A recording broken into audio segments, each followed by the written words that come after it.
Welcome, Delaware Dirt fans, to Delaware Dirt Online. Thanks for tuning in as we are sitting down with a very special guest. After several seasons in the AC Delco PSC Modified Division at Delaware International Speedway, Jordn Justice will be taking his talents to the big block modified ranks this season.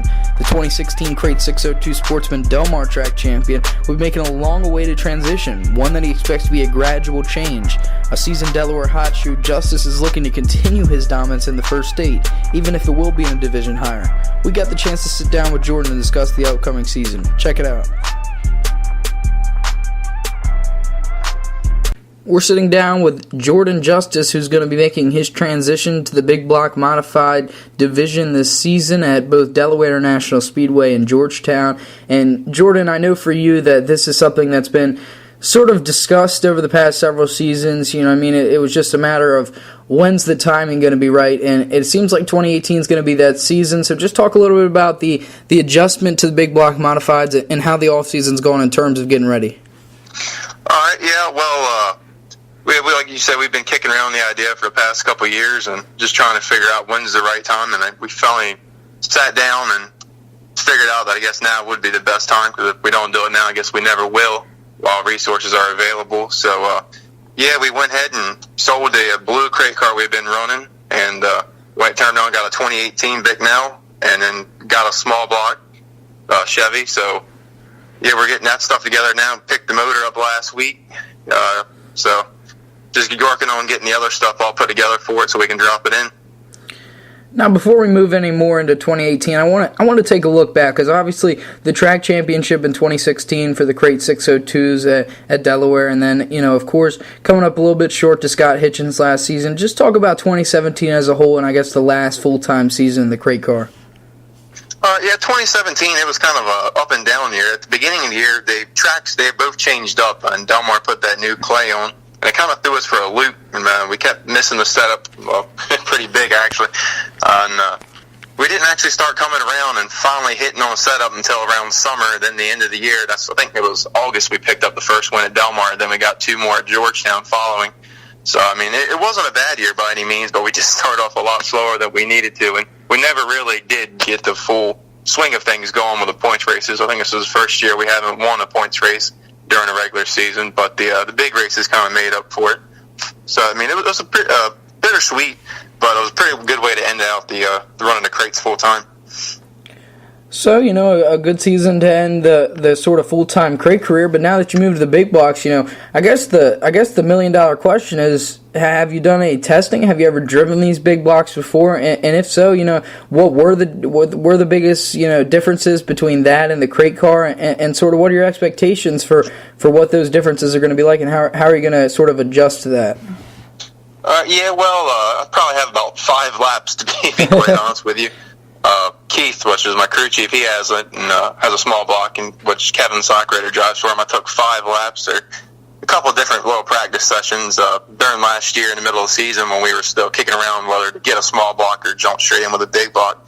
But yeah, so that's about all the experience I got. So it's going to be a really big learning curve ahead of me. But as far as expectations go, my expectations are actually pretty low for the season. Trying to keep everything real modest. I got to learn the new car, then you got to learn the engine, and then the package go with it, and the gearing and all that. So we're just going to focus on, first of all, finishing the races, making the races first, then finishing them, and then where to go from there and try to get better and hopefully be in competition for the win by the end of the season. So then just talk a little bit about what your plans exactly are. You know, I know that you've mentioned, running at Del Mar and Georgetown. So what is the season going to look like for you guys?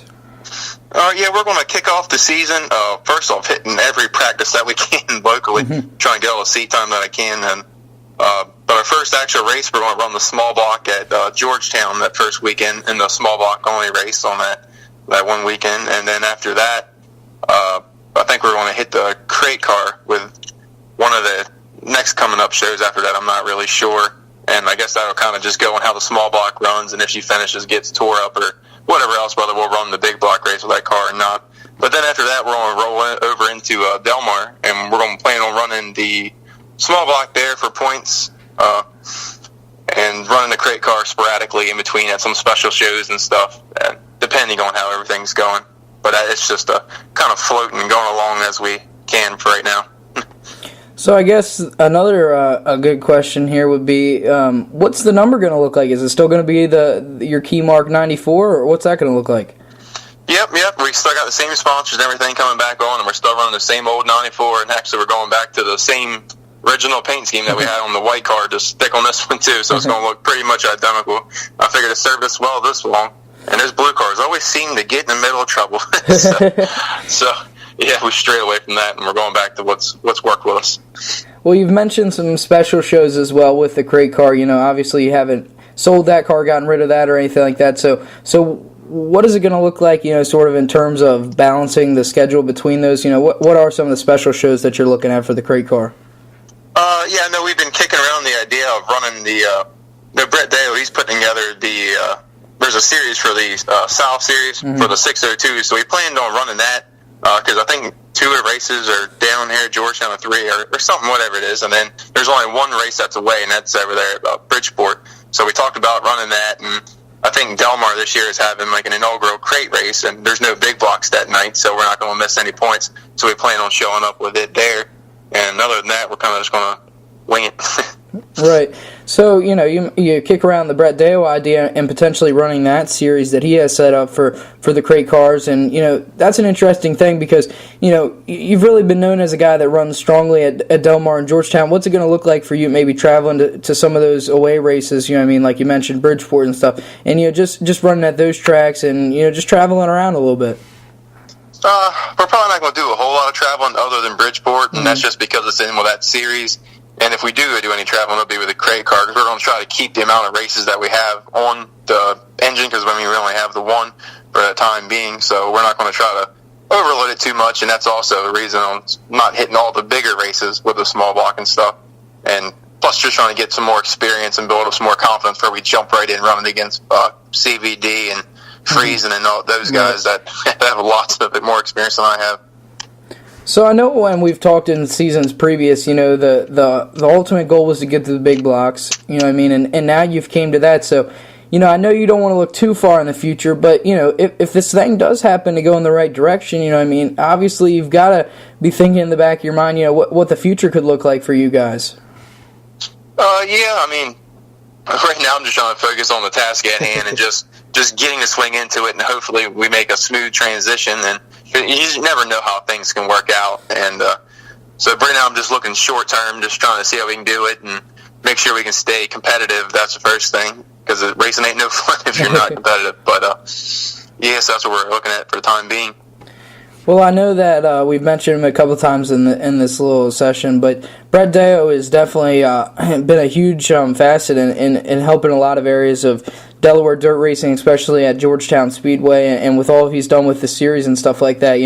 For a guy that's been around Delaware racing now for, a couple seasons longer than some of these guys out there, obviously, there's the guys like H.J. Bunting and Ricky Elliott have been around for, who knows how long, but, you're one of those guys that has definitely been there, over the past decade and been in the mix of a couple good races and a lot of racing at both Delaware tracks. What have you seen from your perspective, just what Brett's sort of done for, Delaware as a whole? Brett, he's done wonders for the state, and everybody can see it. Well, first off, just starting with Georgetown, he's really took the track and kind of boosted it up. The facility, he's made it a lot nicer for what he's got and for having the lease and everything, and he's brought a lot more cars in. The shows, they've gotten a lot better. You see the people who show up to it. They got the very best named drivers on the East Coast of the United States showing up to it. And then in conjunction with that, he's also brought the Diamond State back to Delaware, and gave Charlie and those guys some more ideas when they sprung out the Full Throttle series and everything. And it's really made racing in Delaware a lot better. So I don't think it would look like it does today without him.